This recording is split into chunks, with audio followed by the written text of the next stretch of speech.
Mura na at masarap pa, simpleng luto lang.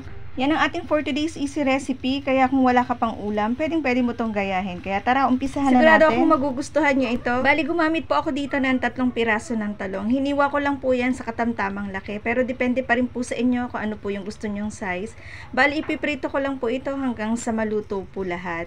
Bali, medyo tinose ko po siya kasi medyo po masarap yung medyo sunog-sunog.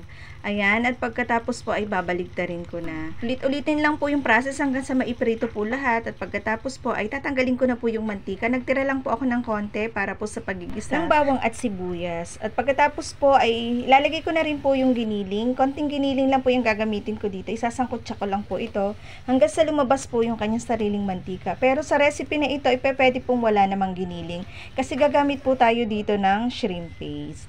Ayan, at pag okay na po yung giniling, tinimplahan ko lang po yan ng paminta at konting asin lang din po. At pagkatapos inilagay ko na po yung kamatis.